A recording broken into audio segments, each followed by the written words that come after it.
This video is brought to you by CapBeast.com. Design your own custom snapbacks and hats. Philly rapper Meek Mill has just been sentenced to 2 to 4 years in state prison after a judge today found him guilty of violating his probation. After Meek Mill went from being an unknown battle rapper to Rick Ross's right-hand man with his own imprint label Dream Chaser Records. After he topped the US rap charts with 2 studio albums and 3 collaborative albums and got certified platinum with songs like RICO featuring Drake and All Eyes on You featuring Nicki Minaj and Chris Brown. Breaking bags, I'm good for that. Might just be your blood for that. You might fall in love with that. Got love for that. After dating Nicki Minaj for over 2 years, only to have her use the breakup as creative fodder for regret in your tears. Look at you now, stuck in the background. Used to lay up in them streets, they was Snow White. Now you spending cold nights. 2017 has not been Meek Mill's year.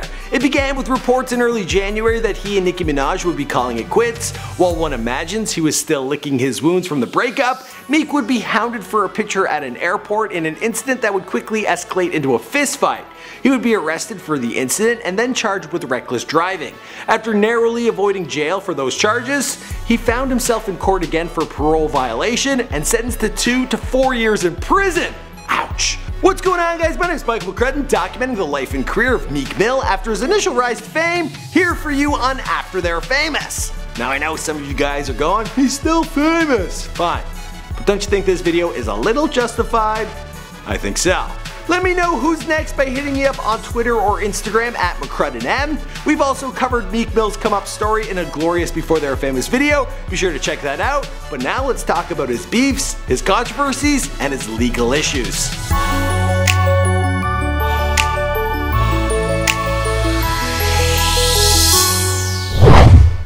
Them summer nights can even turn cold. In the streets of Philly where niggas don't even get to turn old. Meek Mill was born Robert Ramik Williams on May 6, 1987 in South Philadelphia. And as I mentioned in the intro, I've documented his come up story in my Before They Were Famous video.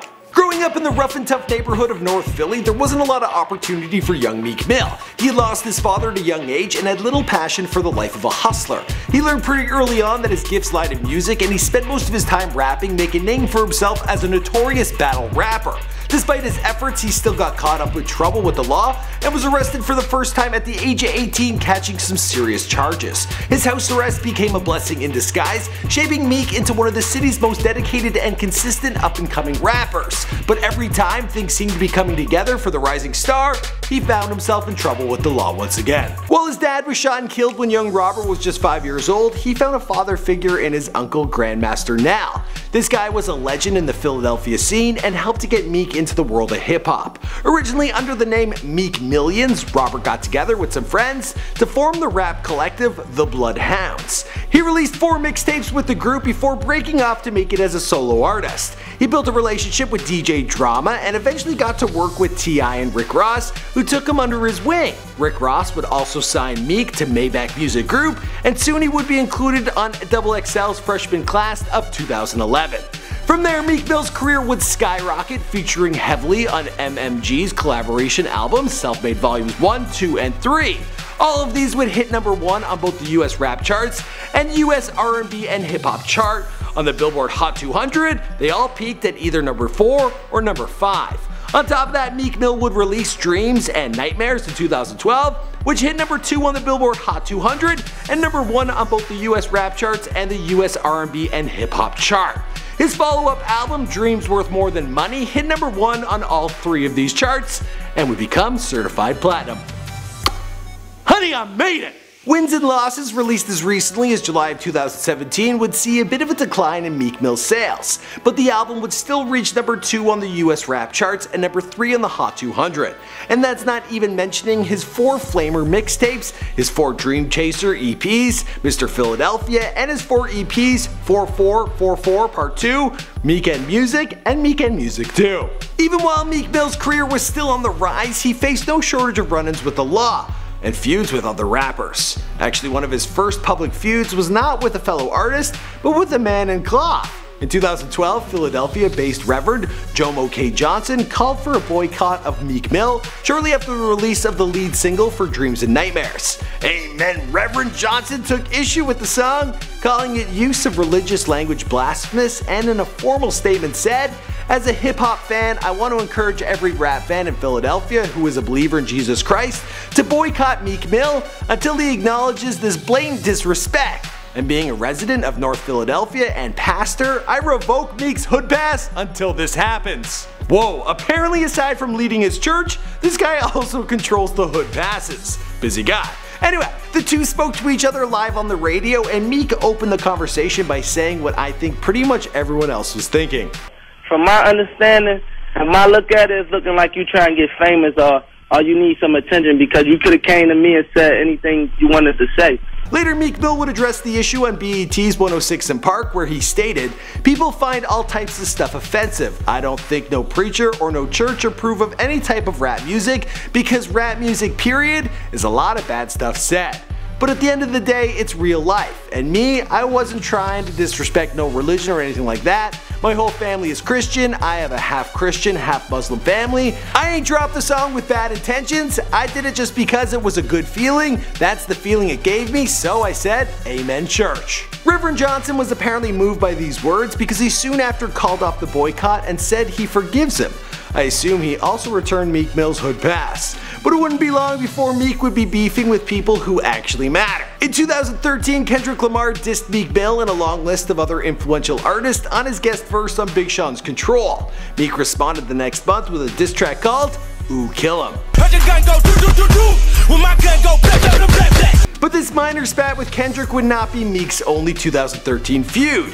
He also beefed with fellow Philadelphia-born rapper Cassidy. The two agreed to settle this scrap in a rap battle that never ended up happening, instead opting to target each other with diss tracks. Cassidy was thought to have thrown shade Meek's way in his song The Diary of a Hustler, but later clarified that this was not a Meek diss. Then after Meek Mill insulted Cassidy Gangnam Style remake, Condom Style, Cassidy went on to release an actual Meek Mill diss track called Me, Myself, and iPhone. Meek responded with what he said would be the final diss track against Cassidy, a song you may know as Repo. Body cast, put him in the body bag. Broke nigga, we should put you in the body cast. But the final diss track against Cassidy would not be the final diss track against Cassidy. Meek would go on to diss him in Kendrick You Next, which Cassidy responded to with Catch a Body. The beef would also spawn a mini feud with Meek's label mate, Wale, who Meek criticized for not supporting him in the conflict with Cassidy. He also accused Wale of not helping him promote his second studio album, and a couple years later, Meek was shocked when Wale sided with OVO in the Drake vs. Meek Mill beef. That feud started in 2015 when Meek Mill called Drake out on Twitter for using a ghostwriter. Funkmaster Flex, a DJ on Hot 97, supported Meek Mill in this beef, releasing multiple audio recordings of reference tracks of Quentin Miller performing what soon would be Drake's songs. Drake's producer responded via Twitter, writing a long passionate defense of Drizzy. "No one is as talented as Drake. There are countless number ones and songs Drake has written for others, never mind himself." As for Drake himself, he responded in his music dissing Meek Mill in the songs Charged Up and Back to Back. Meek Mill fired back with Wanna Know. The beef calmed down for a little while, but then in January of 2016, Drake opened it back up with the track Summer 16, and Meek fired back with a suspiciously brief 15-minute later timeline with the track War Pain. You ain't right, nigga, we caught you. Can't erase that shit. And you claiming you hoes now? Why you stake that shit? By the way, Meek also dissed 50 Cent on that track, who he had also insulted on his EP 4-4. 50 responded with words for Meek delivered at a concert. The conflict also reignited the feud between 50 and Rick Ross, but soon enough Meek would be moving on to new beefs. The Game released a 5-minute freestyle, 92 bars, which he later confirmed to be a subliminal attack on Meek Mill. The two had a spat over Instagram following the song's release, and The Game would go on to release another Meek Mill diss with the song Pest Control. Meek would respond with a remix of Young M.A.'s Ooh. I think that's how you say that. Murder, that's the case. Man, this nigga out of pocket, man, he's softer than Drake. Now that song featured Beanie Siegel, who happened also to be the next rapper Meek would beef with. Beanie insulted Meek's intelligence during a radio interview and minutes later was punched in the back of the head by someone rumored to be a Meek Mill affiliate. Now we do not have footage of this incident, but careful analysis indicates it happened something like this. The conflict would move on to Instagram before Meek Mill would target Beanie, The Game, and Drake in a freestyle on Funkmaster Flex radio show, and Beanie Siegel would respond with a diss track, I'm Coming. While it's hard to tell how personally Meek Mill might have taken any of these beefs I've talked about so far, there's one more worth mentioning, which clearly cut deep. After a 2-year relationship, Meek Mill and Nicki Minaj broke up in January of 2017. She then targeted Meek in her single, Regret in Your Tears. The two had gotten together shortly after Meek Mill was released from prison for a parole violation in December of 2014. But like his beefs, Meek Mill's trouble with the law goes back way further than that. Meek Mill was recently sentenced to 2 to 4 years in prison for violating his probation, but his history with the judge who issued the sentence goes back nearly a decade, and his first brush with the law came when he was just 18 years old. At that time, Meek Mill's rap career had yet to take off, and Meek was making money selling drugs on the street. One day, he made the mistake of having a gun on him when he walked into a corner store. Cops happened to be there and caught him with the firearm, and they said, well, they didn't say much. Instead, they beat him senseless, resulting in a black eye and a braid being pulled from his head.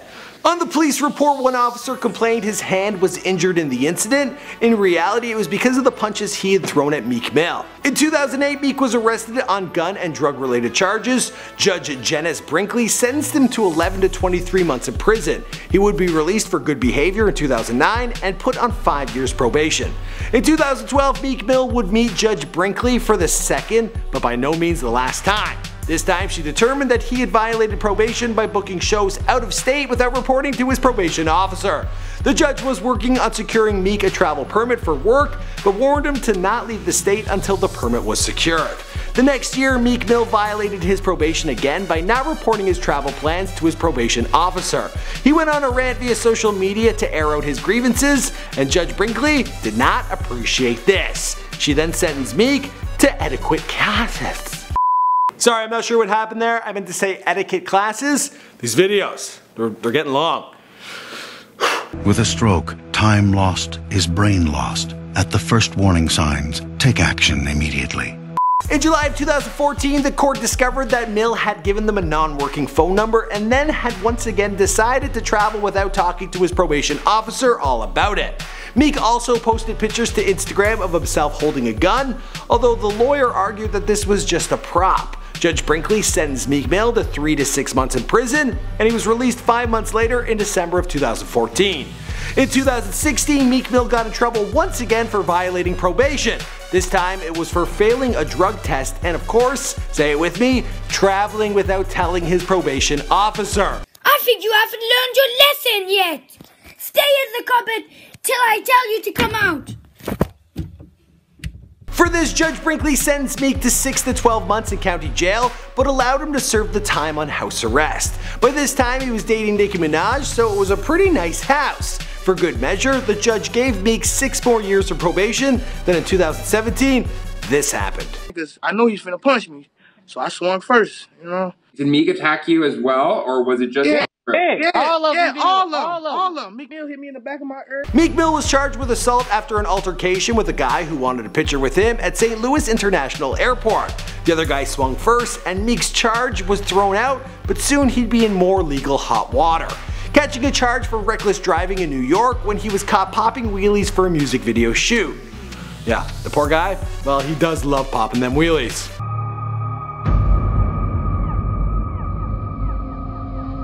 Meek's reckless driving charge would also get dropped, as part of a plea deal that included Meek Mill staying out of trouble and completing community service hours. His 2 arrests, however, violated the terms of his probation, and he found himself back in Judge Brinkley's court in November of 2017, where she told Meek, "I gave you break after break and you basically just thumbed your nose at this court." While the district attorney did not ask for jail time to make it clear she had enough, the judge sentenced Meek Mill to 2 to 4 years in state prison.